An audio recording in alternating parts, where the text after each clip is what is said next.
Bismillah, assalamualaikum Pak. Waalaikumsalam warahmatullahi wabarakatuh. Gimana kabarnya? Alhamdulillah. Apa nih kesan pesannya nih setelah terapi 3 kali pertemuan? Apa yang didapat yang mungkin berkesan bisa sharing? Ya, saya mendapatkan ilmu baru lagi Apa tuh Pak? dari ilmu keikhlasan dan ilmu Ikhlas seperti apa yang Bapak akhirnya klik? Yang dulu kayak gini, oh ternyata gini loh gitu. ikhlas untuk menerima sebuah apa aja namanya? Oh, bab takdir ya. Takdir. Oh, materi kedua. Iya. Terima ikhlas ridho ya. Iya, terima ikhlas ridho. Semua ada perjalanannya. Yang luar kendali dan kendali gimana Pak? Di luar itu ya. Itu yang materi luar kendali dan kendali udah bisa mulai aplikasikan belum? Insya Allah udah sedikit-sedikit saya udah Biasanya kan gimana gitu. iya. Sekarang udah mulai berubah ya. Mulai mengurangi ya. Misalnya amarahnya dulu 50, sekarang mungkin tinggal 25. Berkurang ya. Berkurang. Karena emang kalau udah luar kendali, ya sudah gimana Ya, lagi. udah, mau gimana lagi. Fokus ke dalam kendali kan. Iya. Mau nggak mau. Hari ini belajar ilmu fokus, apa yang dapat bau pikiran? Ya fokus ke pikiran dulu difokus. Karena saya termasuk orang yang susah fokus. Jadi pikiran itu kayak berat sekali kalau nggak punya fokus. Apa aja dipikirin kali ya? Iya. Termasuk itu ya. Karena pekerjaannya harus berpikir. Emang kerjaannya mikir. Iya. Berpikir harus. Tapi kan tadi saya jelaskan bahwa pikiran mempengaruhi keperasaan. Makanya hati-hati dengan pikiran. Udah. Makanya itu ada korelasinya dengan bab luar kendali dan kendali. Iya. Kalau udah mau itu luar kendali, ya sudahlah, jangan dipikirin gitu loh. Kan luar kendali. Iya. Gitu kan. Jangan masuk perasaan juga, sudahlah. Fokus yang apa-apa yang di dalam kendali. Ya, kita harus sekarang yang belum bisa itu emosinya masih tinggi, tapi bisa ya sedikit meredam, bisa Udah kayak dulu mungkinnya sebelum mengenal rupiah mah apa tahu kali ya. Iya. Ya memang efek jin-jin kodam itu ngaruh sebenarnya, jadi emosional. Aslinya baik. Makanya udah salahin setannya aja. Ya mungkin ya kalau nanti Allah ridho selesai semua maksudnya gangguan jin dan lainnya, mungkin masih ada hikmah. Jin ini belum dikeluarkan. Tugas kita hanya berdoa, berikhtiar, ya sudahlah, tawakal. Serahkan kepada Allah. Ibu dapat ilmu apa, Bu? Yang berkesan pertemuan 3 kali ini? Yang oh ini klik banget nih gitu. Yang mulai akhirnya kita jalani apa sih, Ibu? Saya bingung ngejelasinnya Ustadz, tapi ya banyak.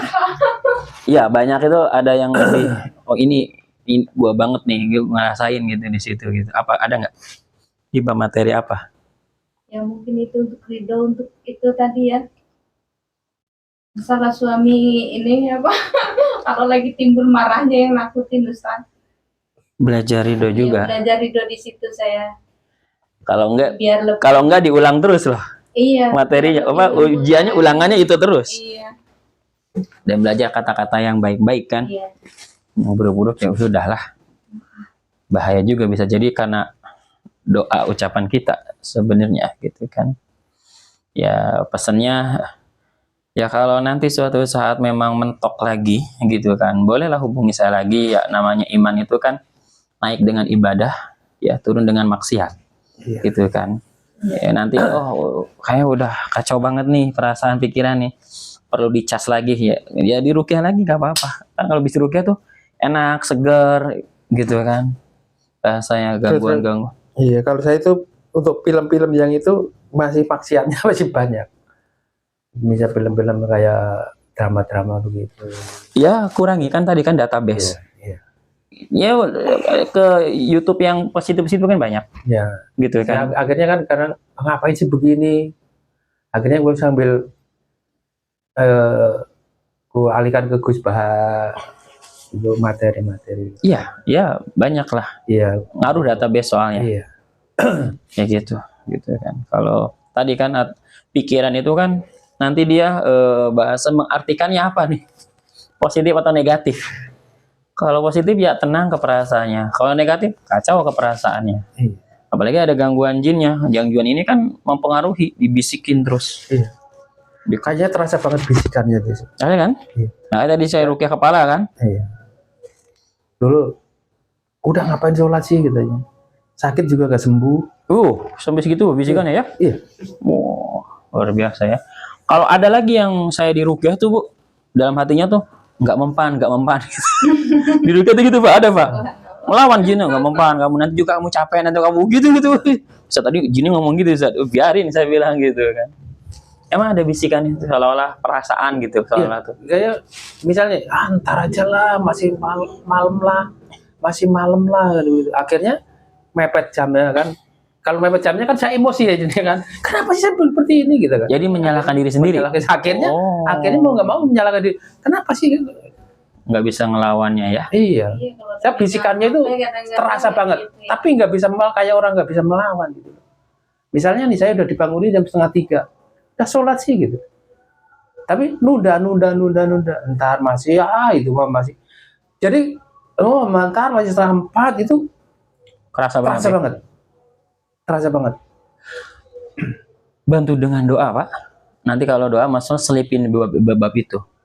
Ya mudahkan saya untuk melawan bisikan. Setiap kesulitan Bapak, masukin proposal doa gitu loh.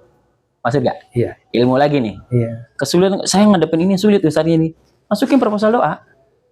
Gitu kan, doa itu kan karena kita nggak punya. Mintalah. Karena tadi di awal saya bilang kan, berdoalah, menuntut ilmu pun doa dulu. Kalau bukan karena taufik hidayahnya Allah, berapa ibadah tuh Pak?